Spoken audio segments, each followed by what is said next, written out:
Vamos a leer del 1. Vamos a leer del 1 al 5. Dice la palabra de Dios que cada mañana es nueva misericordia, ¿verdad? Salmo 103. Cada mañana es nueva misericordia. Y gloria a Dios porque Dios nos ha traído aquí a este lugar. ¿Estamos listos, verdad, hermanos? Bueno, honrando a nuestro Dios, dice: bendice alma mía a Jehová y bendiga todo mi ser su santo nombre. Bendice alma mía a Jehová y no olvides ninguno de tus beneficios. Él es quien perdona todas tus iniquidades. Él es el que sana todas tus dolencias, es el que rescata del hoyo tu vida, el que te corona de favores y misericordias, el que te sacia de bien tu boca, de modo que te rejuvenezcas como el águila. Gloria a Dios. Vamos a orar, hermanos. Amado Dios, Señor y Padre, te damos gracias por el gran amor que tienes para cada uno de nosotros, Señor. El poner en nuestro corazón ese deseo de buscarte, bendito Dios. Reconocemos, Padre, que cuando no te conocíamos, Señor, no hacíamos esto como ahora lo hacemos. Hoy corremos hacia ti, Señor. Hoy bendecimos tu nombre, Señor. Hoy te damos la honra y la gloria. Hoy te damos la alabanza y la adoración porque tú te la mereces. Porque tú eres digno, bendito Dios, Señor. Hoy, bendito Dios, deseamos saciarnos de tu palabra, Señor. A eso hemos venido, Señor, a deleitarnos en ti, Señor. Reconocer tu grandeza, reconocer tu poder, reconocer tu soberanía. Y gracias, bendito Dios del cielo, porque eso ya lo has hecho en nosotros, Señor. Bendice este tiempo, Señor. Llénanos, Señor, de tu amor y de tu compasión y de tu misericordia. Pon palabras, Señor, en la boca de nuestro pastor, Señor, para que nos llenemos, Señor, de ti, Señor, en esta mañana, Señor. Y la gloria y la honra sea para ti, Señor. En el nombre de tu Hijo amado, Cristo Jesús. Amén. Muy buenos días, buenas tardes, buenas noches en el horario que nos estás mirando. Mi nombre es Guille. Te doy la bienvenida a nuestra iglesia Esperanza Viva. Estas son algunas maneras en las que puedes estar informados con nuestra iglesia. Nuestro closet para la comunidad está necesitando voluntarios. Si deseas colaborar, están abiertos lunes y miércoles de 10 a 1 de la tarde. Si estás interesado en ayudar, puedes comunicarte con Carolina Briceño. Tenemos graduaciones y de nuevo se está pidiendo donaciones para este evento. Queremos ayudar a los jóvenes que no tienen recursos para obtener su vestuario de graduación, ya sea vestidos, zapatos, traje, todo lo relacionado a graduaciones. El Ministerio de Damas Clay te invita a un día de Bunko, un juego que te divertirás. No te lo pierdas, será marzo 8 a las 10 de la mañana y el costo es solamente $5. Ya puedes registrarte en la mesa del lobby. ¿Y qué creen? Los jóvenes ahora tienen un boletín mensual. Si deseas recibir actualizaciones sobre lo que están aprendiendo y haciendo, así como información sobre los eventos próximos, puedes suscribirte o escanear el código QR de tu boletín. Recuerda poner tu boletín en tu refrigerador, en la cocina, donde se te será más cómodo para mirar los anuncios y eventos de nuestra iglesia. En la iglesia Esperanza Viva te animamos a dar los próximos pasos para crecer en tu caminar espiritual. Y esto incluye conectarse a la vida de la iglesia y queremos formar parte de ese gran crecimiento. En el frente de tus asientos encontrarás códigos QR que te ayudarán a conectarse. Si nos visitas por primera vez, escanea el código QR de bienvenida y llena tu información para conectarse contigo. Si estás listo para servir, escanea servir para que un líder se ponga en contacto contigo. Si quieres soportar financieramente nuestra iglesia, hay diferentes formas fáciles de hacerlo. Escanea QR enfrente de tu silla y diga dar. O deja tu ofrenda en las cajas negras ubicadas en la parte trasera del santuario. Gracias por formar parte de nuestra iglesia Esperanza Viva. Que tengas una bendecida semana y ahora prepáralo tu corazón para escuchar palabra de Dios con nuestro pastor Carlos Vicente. Hasta pronto. Bye.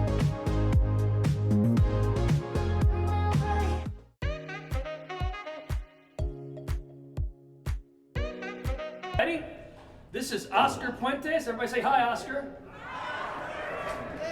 Oscar, have you accepted Jesus as your Yes, Lord and sir, I Savior? have. There you go. Upon your profession of faith, I baptize you, my brother, in the name of the Father, the Son, and the Holy Spirit.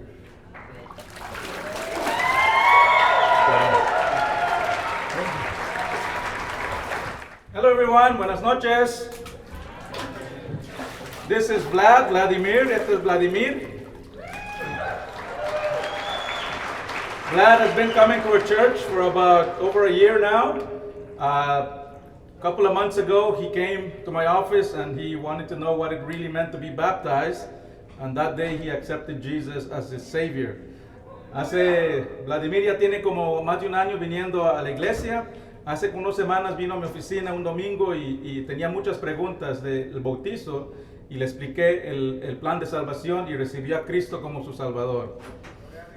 El día de hoy quiere profesar su fe ante todos ustedes de la decisión que ha tomado. Today he wants to profess his faith and publicly the decision he has made. Vlad, ¿has recibido a Cristo como tu único y suficiente Salvador? Sí. Por tu profesión, mi hermano, te bautizo en el nombre del Padre, del Hijo y del Espíritu Santo.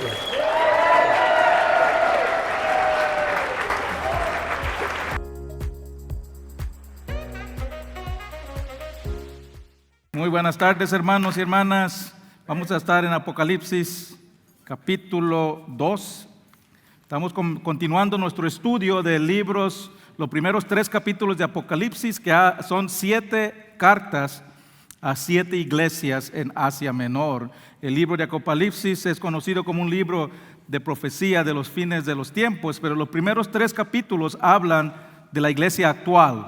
Son mensajes para la iglesia actual. Y en esta ocasión eran mensajes para 7 iglesias que existían en ese momento, pero son mensajes, instrucciones que nos hablan a nosotros hoy, en la iglesia de hoy. Vimos la primera carta, que fue la carta a la iglesia de Éfeso, que había perdido su primer amor. La segunda carta fue la carta de Esmirna, la iglesia que sufre. La tercera carta fue la carta a la iglesia de Pérgamo, la iglesia que se había casado con el mundo. Y hoy vamos a entrar a la cuarta carta, la carta a la iglesia de Tiatira, la iglesia tolerante. Esta iglesia es muy en común, tiene muchas cosas en común con la iglesia de Pérgamo, que se había aliado al mundo. Era una iglesia que tenía buenos puntos, pero también había permitido que el pecado infiltre en la iglesia. Pero las prácticas que comenzaban en Pérgamo, en Tiatira, habían llegado a pleno florecimiento. Leí un comentario que dice que en la iglesia de Pérgamo se había casado con el mundo, la iglesia de Tiatira ya estaba celebrando aniversarios. Ya había llegado a esa profundidad. Esta carta nos muestra la profundidad que puede llegar el pecado cuando llega y se permite en la iglesia. La iglesia de Tiatira es la iglesia que toleró el pecado, observó el pecado y vivía felizmente con el pecado en medio de ellos. Vamos a la palabra de Dios a ver qué nos dice de la iglesia de Tiatira, la iglesia tolerante. Pongámonos de pie en reverencia a la palabra de Dios. Apocalipsis 2, comenzando en el 17, dice: Y escribe el ángel de la iglesia en Tiatira, el Hijo de Dios, el que tiene ojos como llama de fuego y pies semejante al bronce bruñido, dice esto: Yo conozco tus obras, amor, fe, servicio y tu paciencia, y que tus obras postreras son más que las primeras. Pero tengo unas pocas cosas contra ti, que toleras que esa mujer, Jezabel, que se dice profetice, enseñe y seduzca a mis siervos a fornicar y a comer cosas sacrificadas a los ídolos. Y le he dado tiempo para que se arrepienta. pero no quiere arrepentirse de su fornicación. He aquí, yo la arrojo a la cama y en la gran tribulación a los que con ella adulteran, si no se arrepiente de las obras de ella. Y a sus hijos heriré de muerte, y a todas las iglesias sabrán que yo soy el que escudriña la mente y el corazón, y os daré cada uno según vuestras obras. Pero vosotros y a los demás que están en Tiatira, en cuanto no tienen esa doctrina y no han conocido lo que ellos llaman las profundidades de Satanás, yo os digo, no os impondré más carga, pero lo que tenéis, retenedlo hasta que yo venga. Al que venciera y guardara mis obras hasta el fin, yo le daré autoridad sobre las naciones, y las regiré con vara de hierro, y serán quebradas como vaso del alfarero, como yo también la he recibido de mi Padre. Y le daré la estrella de la mañana. El que tiene oído, oiga lo que el Espíritu dice a las iglesias. Padre Celestial, gracias otra vez por tu palabra, Señor. Gracias por tu mensaje, Señor, que escrito a iglesias hace 2000 años, pero nos hablan a nuestra condición, de nuestra iglesia y de nosotros como creyentes. Ayúdanos, Padre, a autoexaminarnos, compararnos contra tu palabra y hacer ajustes para ser la iglesia y las personas que tú quieres que seamos.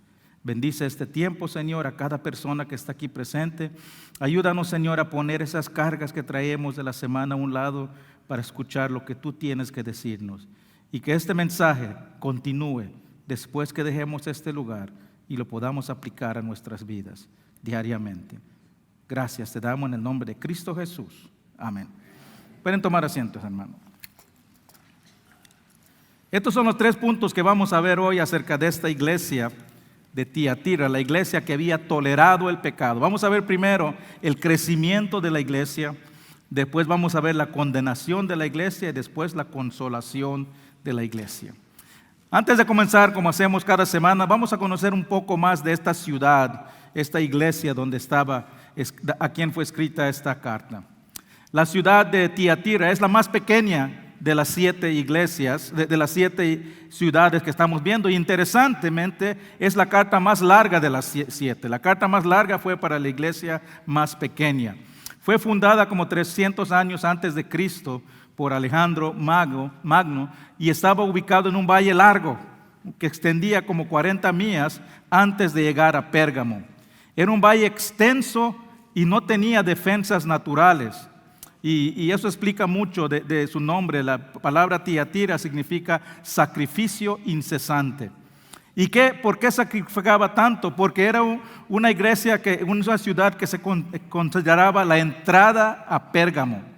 El que quería llegar a Pérgamo tenía que pasar por Tiatira. Así que vivían con bastante peligro de ejércitos invasores. Por eso su misión era contener esos enemigos. Pero muchas veces pasaban por ahí y no tenían que derrotar al enemigo. Fue construido ahí para detener el avance del enemigo, para darle tiempo para que el ejército de Pérgamo se prepare para la batalla. El resultado fue que Tiatira fue destruida muchas veces por enemigos, por ejércitos invasores y reconstruida durante su historia. Pero cuando los romanos tomaron poder, entró la era de paz, la Pax Romana, y hubo un cierto grado de paz. Y durante este tiempo, esta ciudad floreció. Pasó de ser un lugar militar a una ciudad comercial. Era el centro de comercio de lana, de fábrica. Hacían una tinta púrpura muy cara que lo usaban la gente rica, la realeza. Tiatira era también conocido por algo muy importante. Los grupos trabajadores comerciales estaban unidos. Era lo que le podías considerar los antiguos sindicatos de esa época. Pero lo interesante de cada sindicato es que cada sindicato tenía un dios que consideraba su guardián. Era el dios que se dedicaban cuando se reunían en sus celebraciones, y si estabas asociado a un sindicato, pertenecías no solo a un grupo laboral, era un grupo religioso. Porque cuando se reunían, adoraban a su Dios de su sindicato. Y la adoración incluía sacrificios, inmoralidad sexual, orgías, borracheras. Para tener una buena reputación y ser aceptado al sindicato, uno tenía que participar en estas actividades. Y si no participabas en las adoraciones del Dios del sindicato, eras expulsado del sindicato. Así que ya pueden ver cómo esto puede afectar al creyente de esa época, porque si el creyente dice que solo Dios es Dios y no adora a ningún otro Dios, no participaba en estas celebraciones, así que difícilmente podía ser parte de un sindicato, que significaba que el convertirse a un seguidor de Jesús ponías en peligro tu trabajo o cualquier prospecto de trabajo. No se sabe mucho más de esta ciudad. Se menciona una vez nada más en la Biblia cuando dice que Lidia fue de Tiatira, pero eso es una ciudad pequeña y vamos a aprender hoy que esta ciudad se había tolerado el pecado y estaba destruyéndose internamente. Pero primero Jesús comienza con unas palabras de elogio. Vamos a ver el primer punto, el crecimiento. Dice, versículo 19, yo conozco tus obras, y son 4 obras que se mencionan aquí: amor, fe, servicio y tu paciencia. Y dice que tus obras postreras son más que las primeras. ¿Qué significa eso? Que está creciendo. Es una iglesia que está creciendo. Dice que sus obras son mayores ahora que lo que eran antes. Era una iglesia en crecimiento. Amor, fe, servicio y paciencia. Pero vamos a ver que no estaba creciendo por los motivos correctos. Veamos cómo una iglesia, hermanos, puede crecer en estas 4 maneras, pero siempre no estar bien con Dios. Veamos 4 maneras que la iglesia debe estar constantemente creciendo, pero por los motivos correctos: amor, fidelidad, servicio, perseverancia. Hermanos, cuando más crece una iglesia, más necesitamos crecer en esto. Es bueno crecer numéricamente, somos llamados a ser discípulos de Cristo. Mientras más discípulos hacemos, más significa que estamos cumpliendo nuestra misión. Pero no solo debemos crecer en números, debemos crecer espiritualmente. Porque cuando más crece una iglesia en números, más oportunidades hay para desacuerdos, más oportunidades hay para malentendidos, más oportunidades hay para resentimiento. Una iglesia pequeña, todos estamos en todo, todos estamos al tanto de todo, pero cuando la iglesia ya crece, hay más oportunidades para no estar en todo, no estar de acuerdo en algo, hay más diferencias de opinión. Por eso es muy importante, hermanos, cuando estamos creciendo como iglesia, que te mantengas involucrado en un grupo pequeño. Hay muchas oportunidades de estudios bíblicos durante la semana, estudios en casa.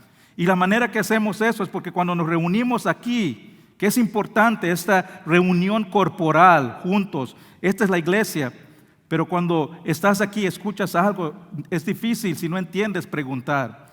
Pero en esos estudios de casa es cuando aclaras tus dudas y nos ponemos de acuerdo.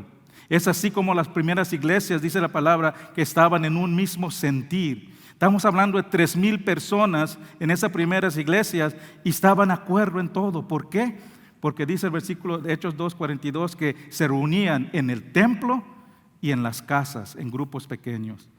Y esas casas no eran casas mansiones, eran casas pequeñas de 4 o 5 personas adultos que se podían reunir. Pero eso es importante, hermanos, es importante crecer, debe haber crecimiento, pero no solo numérico, debe haber crecimiento espiritual.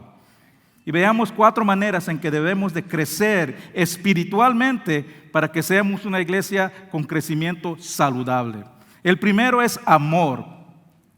El amor es la manera que el mundo conoce que somos seguidores de Cristo. Una de las últimas instrucciones que Jesús le da a sus discípulos la noche antes que fue arrestado fue acerca del amor. Imagínense, hermanos, que usted sabe que esta va a ser la última noche que va a estar con sus hijos y tiene oportunidades para darle un mensaje más. Sería algo que ustedes quieren que se recuerden todo el tiempo, algo que mantengan en todas sus generaciones. Y eso es lo que hace Jesús. Sus últimas instrucciones de Jesús a sus seguidores fueron acerca del amor. ¿Por qué? Porque el amor es la marca del seguidor de Cristo. El amor es la marca de una iglesia de Cristo. Juan 13, 34, 37, dice Jesús: un mandamiento nuevo os doy, que os améis unos a otros como yo os he amado, que también os améis unos a otros. En esto conocerán todos que sois mis discípulos, si tuvieras amor los unos con los otros. Ahora aquí está diciendo que le está dando un nuevo mandamiento.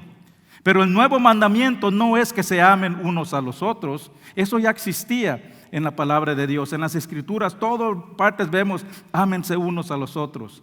El nuevo mandamiento aquí es, como yo os he amado. Ese pone una nueva dimensión al amor. Ese es el amor, dice como yo es. ¿Cómo nos amó Dios? ¿Cómo demostró ese amor? Cuando enseñaba a los niños una vez en día de los enamorados, les dije, ¿cuál es el símbolo del amor? Y todos ponen, el corazón y todo eso.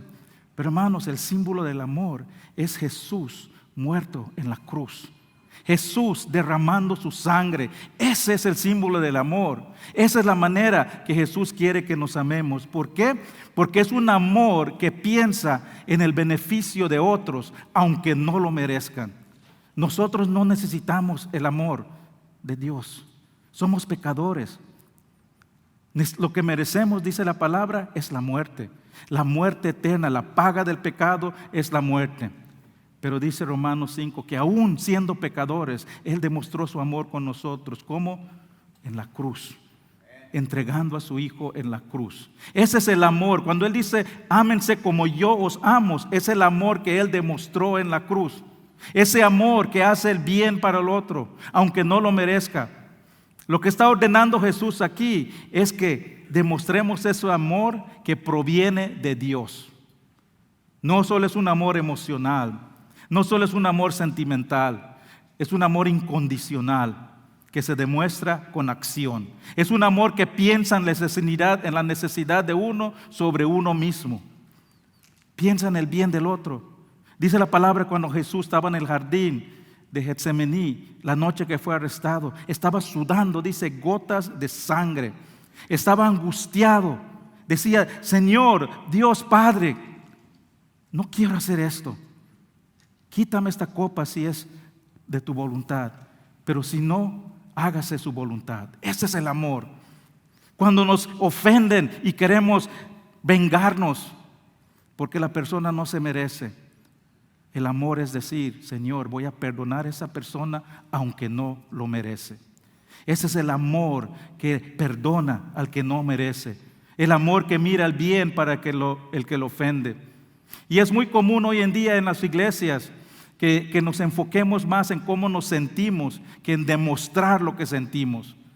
Hay muchas iglesias donde hay emoción, hay sentimiento, expresiones emocionales. Y es muy fácil confundir eso con amor. Pero el amor se demuestra con obras. Si no tienes las obras, esas expresiones, sentir pasión por Dios, ese amor que le cantas y sientes, esa pasión por Dios, es bueno. Pero si ahí termina, no es amor, es superficial nada más. Porque el amor se demuestra con obras. La iglesia no solo debe hacer a otros sentir el amor de Dios, sino que debe hacer a otros demostrar el amor de Dios. La iglesia y el seguidor deben siempre estar creciendo en amor. Segundo, dice que estaban creciendo en fe. La palabra que Juan usa para fe aquí es mejor traducido como fidelidad. La iglesia de Tiatira era una iglesia confiable, era una iglesia constante. Si había algo para hacer, se podía depender de ellos para hacerlo. Las mejores palabras que un pastor o que un líder de ministerio puede escuchar es, ¿a dónde puedo ayudar? Ponme a trabajar. Cuando venimos a esta iglesia, la primera hace 20 años, nos fuimos directo al ministerio de niños, que ahí ayudamos, le dijimos a la directora, ¿dónde podemos ayudar en el ministerio de niños? Se quedó sorprendida. Nadie me dice eso, dice. Siempre ando pidiendo y nadie se viene a ofrecer. Hermanos, los creyentes debemos ser personas confiables, con personas que nos podemos contar, que nos apuntamos y lo cumplimos. Es muy común, hermanos, en líderes de ministerio, verlos cuando es el evento, estar corriendo por todos lados. ¿Por qué? Porque alguien se apuntó para servir y no llegó. Y no avisó que no iba a llegar. Dice mucho, hermanos, de lo que es importante Dios para nosotros. si otros pueden contar con nosotros cuando nos apuntamos? Y hacemos, nadie faltaría al trabajo sin ni siquiera avisar. Pero para Dios, no importa, solo es Dios, no me está pagando, de todos modos. Si eres creyente, otros deben poder confiar en lo que dices y prometes hacer. Mateo 5:37 dice, pero sea vuestro hablar, sí, sí, no, no, porque lo que es más de esto, de mal procede. ¿Qué está diciendo? Que tu sí sea sí y tu no sea no.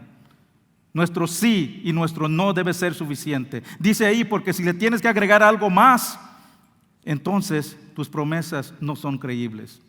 Significa que lo que estás diciendo está en duda. Si dices que vas a hacer algo, hazlo. Y si dices que no lo vas a hacer, no lo hagas.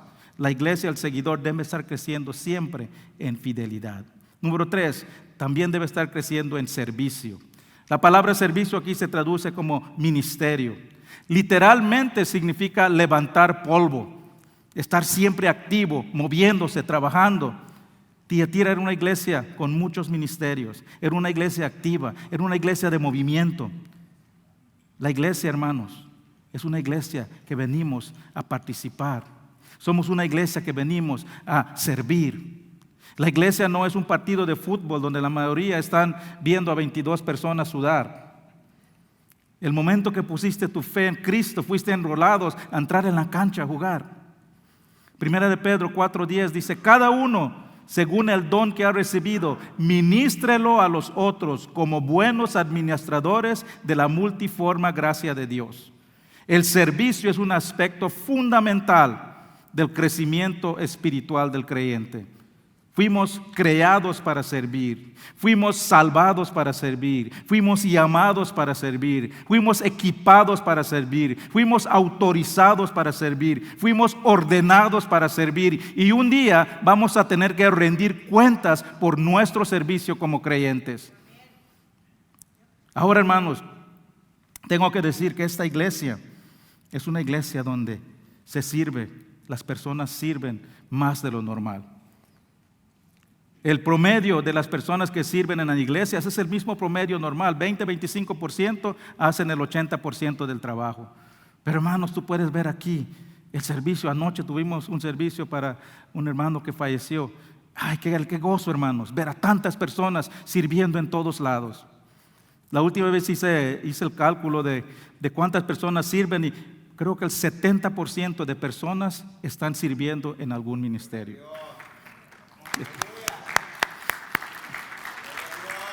Y la razón que hice el cálculo, hermanos, cuando comenzamos esta iglesia, éramos como unos 30 personas nada más.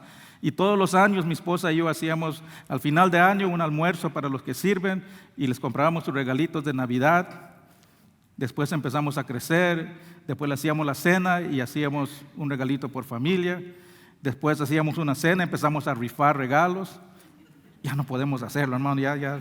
La economía ya se pone muy cara ya para eso. Pero gloria a Dios, hermanos, somos una iglesia que sirve.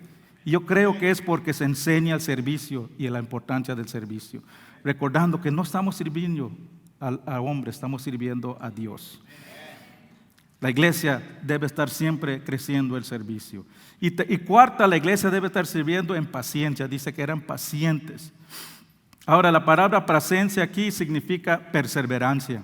Esa era una iglesia que no tiraba la toalla, se mantenía firme en tiempos difíciles. Vimos hace 2 semanas que ser creyente no significa que vamos a estar libres de adversidades. Las tormentas de la vida son inevitables en este mundo. Pero durante esas tormentas es que Dios nos moldea a los hombres y las mujeres que Él quiere que seamos. Romanos 5, 3, 4 dice, y no solo esto, sino que también nos gloriamos en las tribulaciones, sabiendo que la tribulación produce paciencia. Es la misma palabra, perseverancia. Y la paciencia prueba, y la prueba esperanza. La iglesia y el seguidor debe estar siempre creciendo en perseverancia. Esta era una iglesia que estaba creciendo en amor, en fidelidad, en servicio, en perseverancia. Era una iglesia activa, era una iglesia benevolente. Hacían obras para la comunidad. Era una iglesia confiable, se podía confiar en ellos de hacer lo que decían.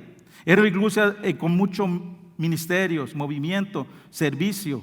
Era una iglesia que no se daba por vencido, perseveraba en las dificultades, pero una iglesia con un serio problema.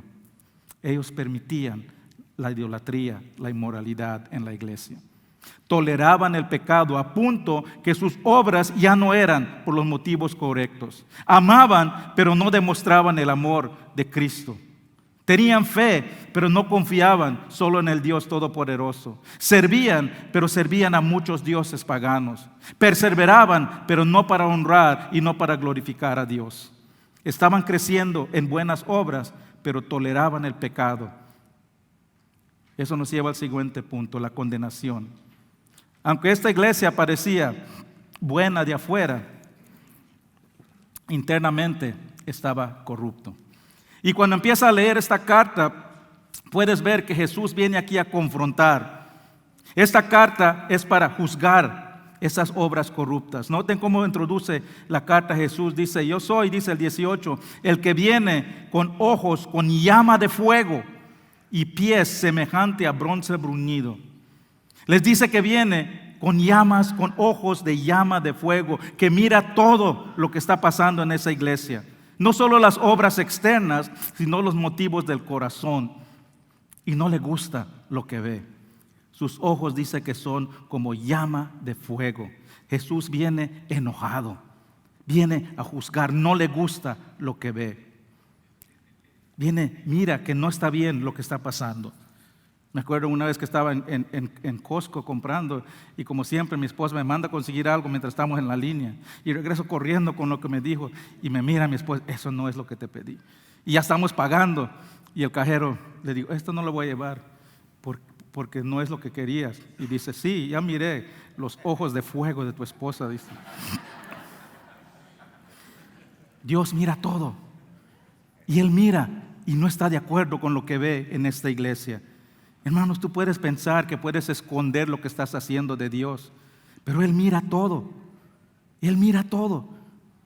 Ahí dice, lo mira, dice, con ojos de llama de fuego. Le dice que Él viene a ver todo lo que está pasando en la iglesia. Los ojos de Jesús arden con ira por lo que mira en esa iglesia. Pero también les dice que viene con pies que parecen bronce bruñido. ¿Qué es esto? Esto es un símbolo de juicio. Él viene a juzgar, viene a condenar estas obras que mira. Y solo la introducción de esta carta le habrá causado temor a esta iglesia. Después le dice en el versículo 19, le dice, sé que están creciendo en buenas obras, pero eso es solo para amortiguar el golpe. Porque después le dice en el 20, pero tengo unas cosas contra ti. Ya vienen los chancletazos. ¿Y qué son esas cosas? ¿Y qué es lo que tiene? Dice, que toleras a esa mujer Jezabel que se dice profetiza, que enseñe y seduzca a mis siervos a fornicar y a comer sacrificio a los ídolos. Estaba siendo alejada de Dios hacia el pecado por una mujer influyente en la iglesia que le apodaba Jezabel. ¿Quién es esta mujer? Si quieren conocer un poco más de Jezabel, pueden leer en Primera de Reyes, de capítulo 26 en adelante. Pero ahí les voy a dar un resumen.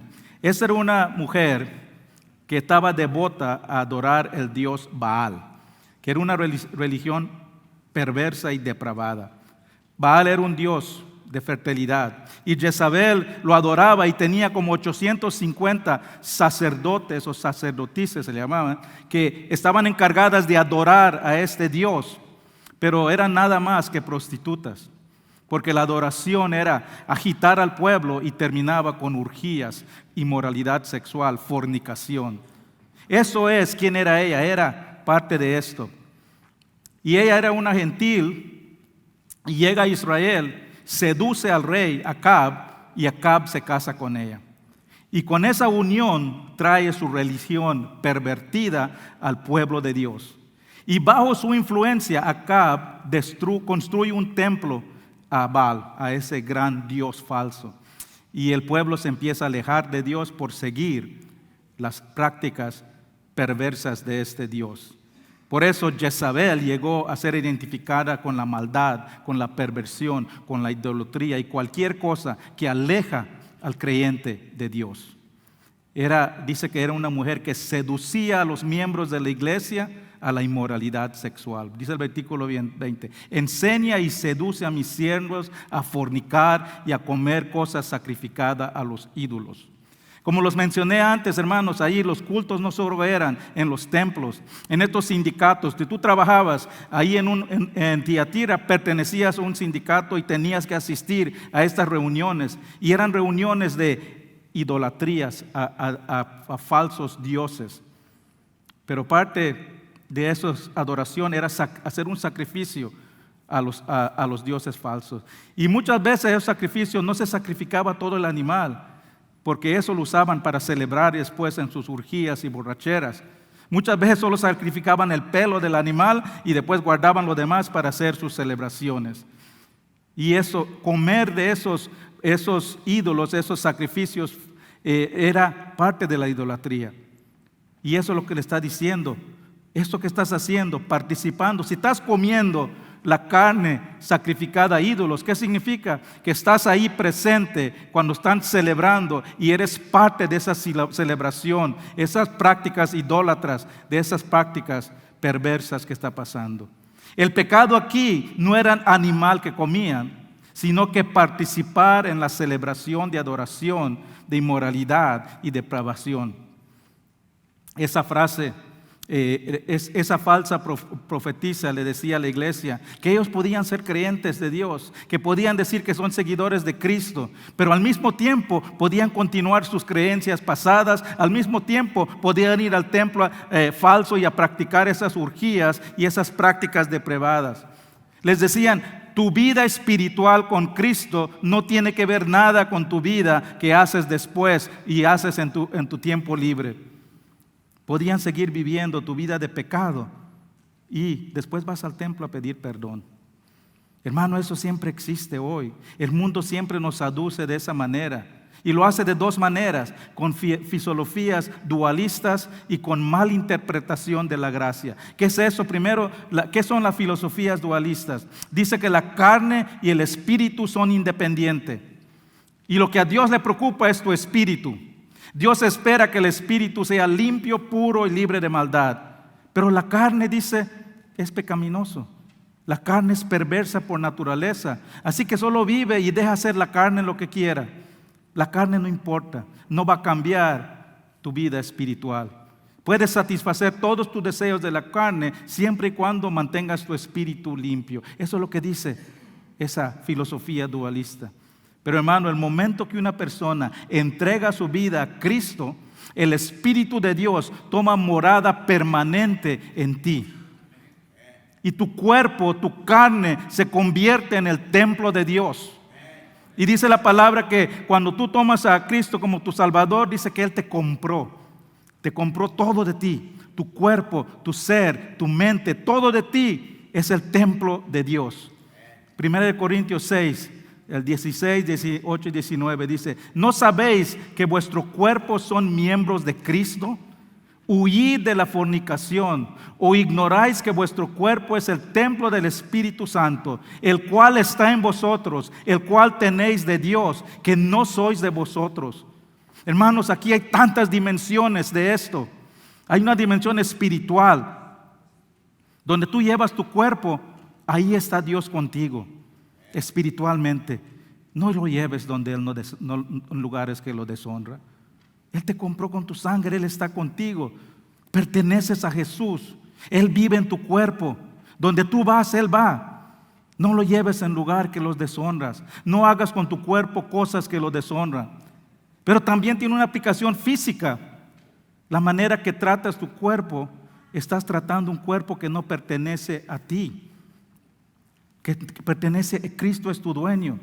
Por eso debemos ser creyentes, deben ser las personas más saludables. Debemos ser como comemos mejor. Nuestro cuerpo pertenece a Dios, no lo deshonremos. La otra manera que el creyente es seducida por el mal es con la malinterpretación de la gracia, que dice que no importa lo que hagas, de todas maneras Dios ya te perdonó. Y no puedes perder tu salvación, así que pórtate como quieras y después le pides perdón a Dios y Él te va a perdonar porque Él te ama. Todos somos pecadores, hermanos, todos somos perdonados. Satanás ya no te puede vencer, es cierto. No puedes perder tu salvación, pero eso no significa que puedes vivir como quieras. Pablo lidió con este asunto en Romanos 5. Cuando dice Pablo, está hablando de la gracia y cómo la gracia es mayor que el pecado, que la maldad. Y dice, donde la maldad abunda, allí también abunda la gracia de Dios. Y después se hace una pregunta muy importante que muchas veces los hacemos nosotros mismos y no nos damos cuenta. Mire qué dice Romanos 6, 1 y 2. Dice, ¿qué pues diremos? ¿Preservaremos en el pecado para que la gracia abunde? ¿Qué dice? Si Dios hay más gracia donde hay más maldad, entonces hagamos más maldad para que haya más gracia. Esa es la conclusión lógica. ¿Preservaremos en pecado para que la gracia abunde? ¿Y qué dice? En ninguna manera. Porque los que hemos muerto al pecado, ¿cómo vamos a vivir en él? Cuando una persona pone su fe en Cristo, entrega a Cristo y sacrifica su vieja vida. Y si sigues leyendo ese pasaje, ahí habla de bautismo, porque ese es el bautismo. Los símbolos que vimos de bautizo, esos son símbolos nada más. Pero es un símbolo de lo que Dios hace en la vida del creyente. Y por eso el bautizo tiene que ser por sumergión completa, porque significa que estás sacrificando tu vieja vida. Y después sales del agua y estás resucitando a nueva vida en Cristo Jesús. Eso es la vida del creyente. Y si tú sigues viviendo en tu vida vieja de anterior, no estás demostrando que has recibido a Cristo como tu Salvador.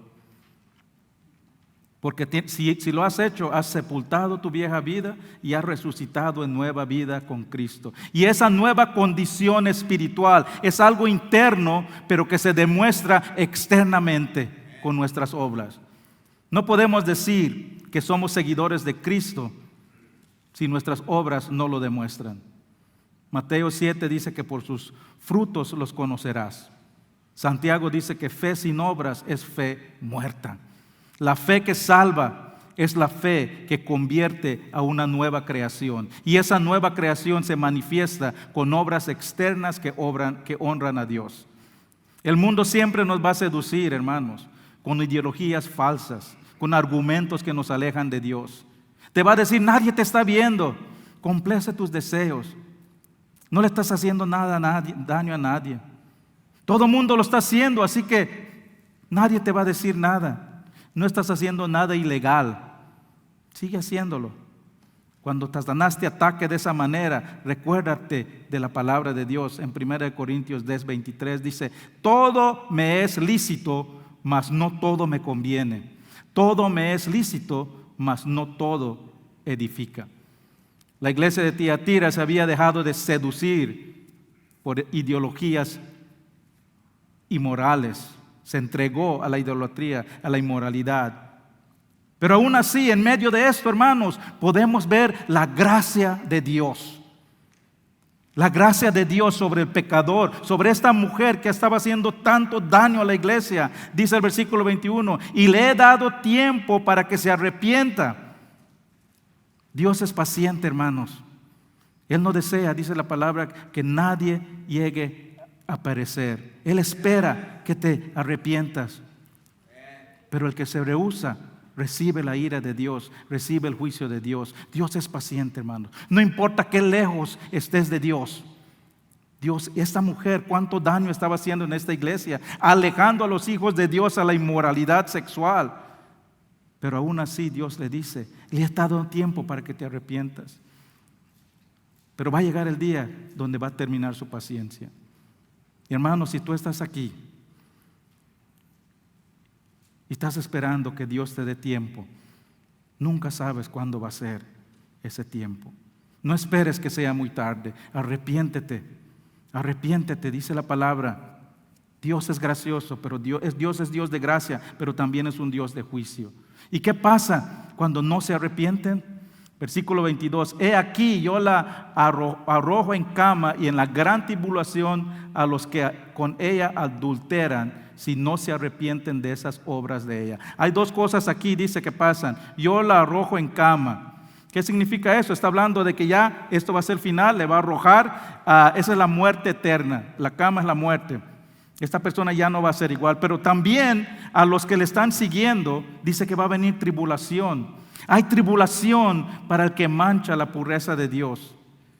El que no es creyente será removido, será echado al lago de fuego, dice la palabra. Y el creyente que está siguiendo estas idolatrías será removido, disciplinado, y dice que va a entrar en gran tribulación. Si eres un creyente y te has dejado seducir por el mundo, si estás viviendo una vida que no agrada a Dios, será mejor que te arrepientas, o te encontrarás, dice aquí la palabra, en gran problemas. Y si nunca has entregado en tu vida a Cristo, déjame desafiarte que hay tiempo todavía, pero ese tiempo va a expirar en un día. Un día la paciencia de Dios llegará a su fin y no quedará más que el juicio, la condenación. Eso nos lleva al próximo punto, al último punto. Ya vimos el crecimiento, ya vimos la condenación, ahora vemos la consolación. En esta iglesia de Tiatira habían 3 grupos de personas que existen casi en toda iglesia. Habían personas que en realidad no eran creyentes, estaban ahí siguiendo esas doctrinas idólatras. Existe todavía, hermanos, y hay personas que vienen que no conocen a Cristo. Este es el mejor lugar para estar. Hay creyentes que conocían a Cristo, pero que habían sido seducidas por estas prácticas. Y hay creyentes que se mantenían fieles. Pasaba todo lo que estaba pasando a su alrededor, pero ellos estaban apartados de esto. Y acuerden, hermano, que en esos tiempos estas iglesias están comenzando. No es como ahora que si vas a una iglesia y está pasando todo esto, puedes ir a la otra iglesia en la esquina. No había, solo había una iglesia. Y tú querías seguir, ser creyente, reunirte, tenías que seguir en esas iglesias. ¿Y qué pasa con esas personas? Dice, habían unos creyentes, hay un grupo, unos creyentes fieles, y Jesús tiene palabras para ellos. Dice, pero vosotros y los demás que están en Tiatira, a cuantos no tienen esa doctrina y no han conocido lo que ellos llaman las profundidades de Satanás, yo os digo, no os impondré otra carga. Jesús reconoce, hermanos, que es una carga tener que estar ahí en medio de todo lo que está pasando. Y Jesús les dice, ya no te voy a cargar más. Cuando el juicio de Dios caiga sobre la humanidad, Él va a distinguir entre el justo y el malvado. Versículo 23 dice, yo soy el que escudriña la mente y el corazón, y os daré a cada uno según vuestras obras. Yo conozco, dice Jesús, los que me aman. Yo conozco los que me desobedecen. Yo conozco los fieles. Y si tú eres fiel, no tienes por qué temer. En Malaquías 3 vemos una maravillosa palabra de Dios de consuelo para los fieles. En Malaquías se está declarando juicio sobre Israel porque se han apartado de Dios. Pero en medio de este juicio, en medio de esta condenación, hay palabras de consolación para los que temen a Dios. Malaquías 3, 16 y 17. Dice, entonces los que temían a Jehová hablaron cada uno a su compañero, y Jehová escuchó y oyó. Y fue escrito libro de memoria delante de él para los que temen a Jehová, para los que piensan en su nombre. Y serán para mí, dice, especial tesoro, ha dicho Jehová de los ejércitos. El día en que yo actúe y los perdonaré, como el hombre que perdona a su hijo que sirve. Hermanos, no importa si el mundo alrededor está siguiendo el camino de la maldad. No importa si el mundo alrededor, si tus mejores amigos están yendo por la inmoralidad. No importa qué están haciendo alrededor. Nosotros tenemos que mantenernos firmes. Y Dios va a recompensar esa fidelidad. Vas a ser, dice, su tesoro especial. Y siempre debemos estar atentos, hermanos, de no dejarnos llevar por la corriente de la maldad. Dice el 25, pero lo que tenéis, dice, retenedlo hasta que yo venga. Retened es agarrar firme, es agarrar fuertemente, es no soltarlo. No será fácil, va a haber mucha presión de comprometer lo que tenemos. Y cuidado, hermanos, cuidado si piensas que eres invencible. Yo ya soy un creyente fuerte, ya estoy maduro espiritualmente, no tengo que preocuparme. El creyente que baja su guardia fácilmente cae a la seducción del mundo. 1 Corintios 10, 12 dice, así que el que piensa estar firme, mire que no caiga. Nunca digas, de esa agua no beberé. Satanás es astuto y siempre atento y sabe cuando piensas que eres invencible, y es ahí donde te va a atacar. Y esta carta termina con una maravillosa promesa para los que se mantienen firmes. El versículo 26 dice: al que venciere y guardara mis obras hasta el fin, yo le daré autoridad sobre las naciones. Jesús regresará otra vez, hermanos, y no va a regresar como un humilde bebé, no va a regresar a morir. Él vendrá como conquistador. Él vendrá a vencer la maldad. Dice la palabra que va a venir como Rey de Reyes. ¿Qué significa? Que viene a reinar. Y si tú eres fiel, antes que Jesús regrese, Él va a regresar por su iglesia primero. Y cuando Él venga, dice la palabra de Dios, que ¿quién va a venir con Él? Su ejército. Nosotros, los creyentes, vamos a venir, hermanos, en caballos blancos, dice. Así que si no sabe montar caballo, aprende.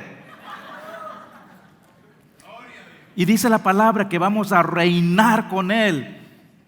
Ay, hermanos, qué maravillosa, qué promesa más maravillosa. Aferrémonos a esa promesa, hermanos, y eso es lo que nos mantiene firmes en los caminos cuando el mundo nos está llevando y nos está presionando. Recuerden, hermanos, que las recompensas de este mundo no se comparan a lo que nos espera. Cualquier placer temporal que puede ofrecer este mundo no se compara a lo que vas a tener por mantenerte fiel.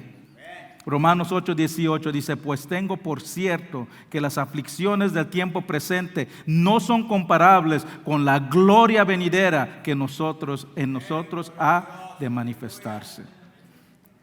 La iglesia de Tiatira era una iglesia activa, hacía buenas obras, era una iglesia en crecimiento, pero el crecimiento numérico no importa si hay decadencia espiritual.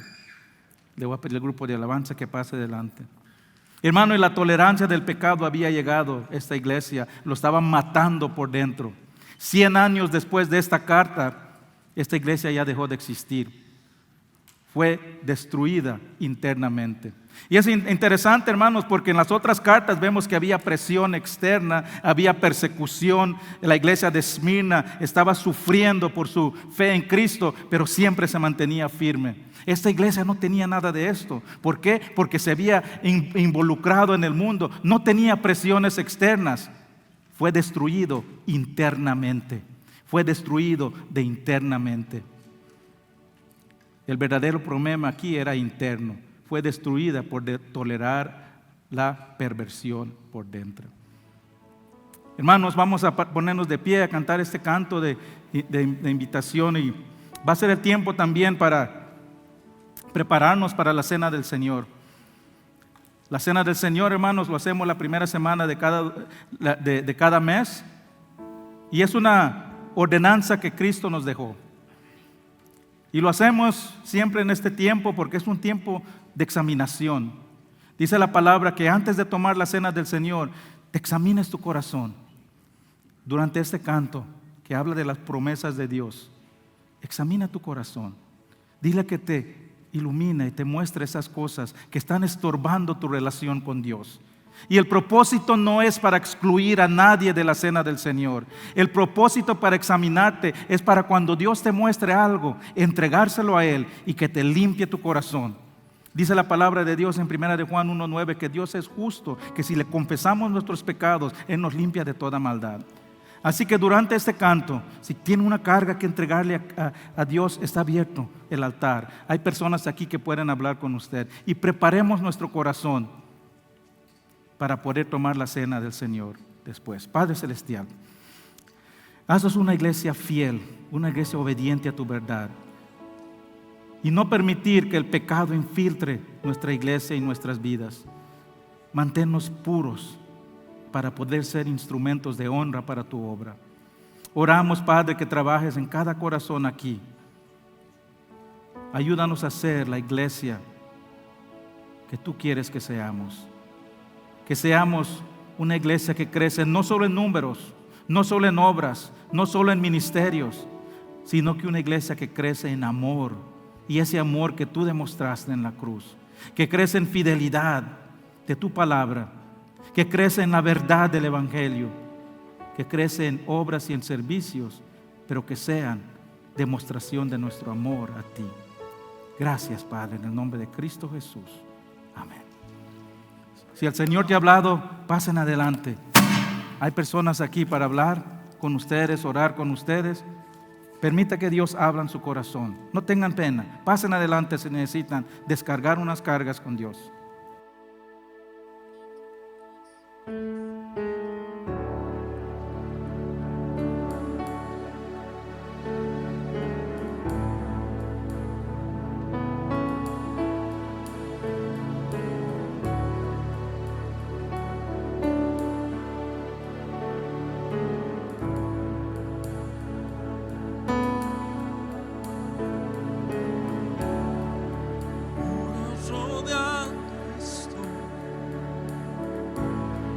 Sé que caería, mas nunca me has fallado, Dios.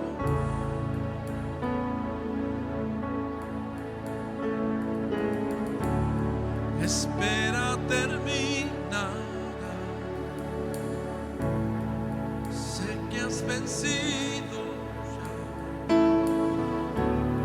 Nunca me has fallado, Dios.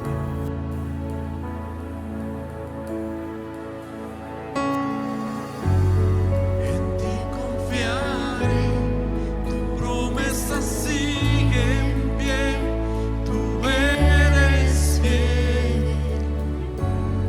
Confiado andaré, tus manos estaré, siempre has sido fiel.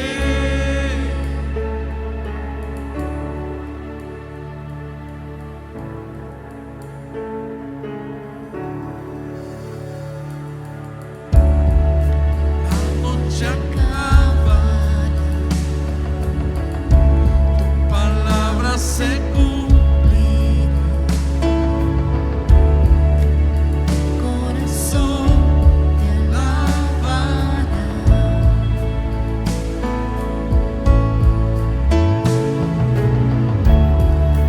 Cristo mi Salvador,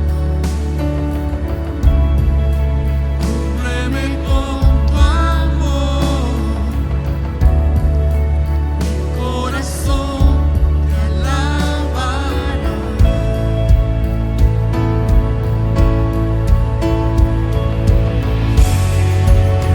Confiaré, tu promesa sigue en pie, tú eres fiel. Confiado andaré, en tus manos estaré, tú eres fiel. En ti confiaré, tu promesa sigue en pie, tú eres fiel. Confiado andaré, en tus manos estaré, siempre has sido fiel.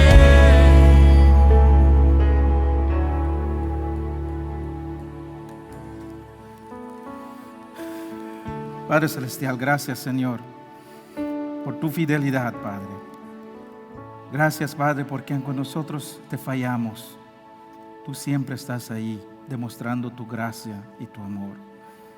Ayúdanos, Padre, a ser una iglesia que puede demostrar esa gracia, que puede demostrar ese amor, y cuando entren otras personas por estas puertas puedan reconocer el amor de Cristo, Señor, y que sientan que están siendo recibidos con tu gracia. Gracias, Padre, en el nombre de Cristo Jesús. Amén. Hermanos, es tiempo de tomar nuestra cena del Señor. Esta cena del Señor en esta iglesia lo celebramos. Si has recibido a Cristo como tu Salvador, es la única condición que pedimos. Si no la has recibido y tomas esta cena del Señor, no tiene ningún significado. Es como celebrar tu cumpleaños en un día que no es tu cumpleaños. Pero si eres un Salvador, si has recibido a Cristo como tu Salvador, te invitamos a participar. La parte de arriba tiene el jugo y la parte de abajo tiene el pancito. Tengan cuidado que a mí siempre se me cae. Ya. Padre Celestial, al celebrar esta cena, el Señor, recordamos, Padre, lo que hiciste por nosotros, Padre. Recordamos tu cuerpo que fue sacrificado por nosotros. Recordamos esa sangre que fue derramado por nosotros. Que por tu obra, nosotros, Señor, podemos tener la entrada al reino de Dios. Padre, recordamos esto en memoria de ti. Y aquí como iglesia, Señor, celebramos esta ordenanza. Recordando, Padre, que tu gracia nunca termina. Tu sacrificio fue una sola vez, pero nos beneficia para siempre. Gracias, Padre, en el nombre de Cristo Jesús. Dice la palabra de Dios, el Señor Jesús, la noche que fue entregado, tomó pan y después de dar gracias, la partió y dijo: este es mi cuerpo que es por vosotros. Haced esto en memoria de mí. De la misma manera tomó también la copa después de haber cenado, diciendo: esta copa es el nuevo pacto de mi sangre. Haced esto cuantas veces la bebáis en memoria de mí. Toman y beban.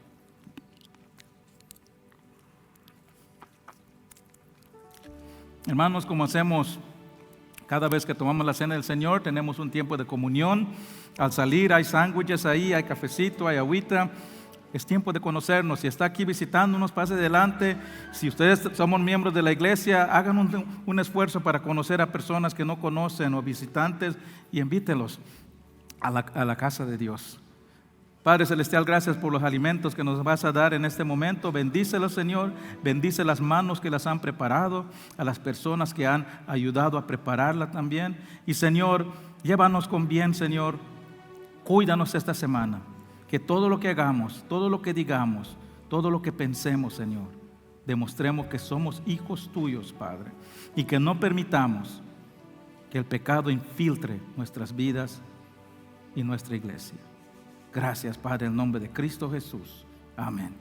Vamos a cantar a Cristo un canto de adoración. Levanten sus manos, sus voces.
Semana, hermano, Dios los bendiga.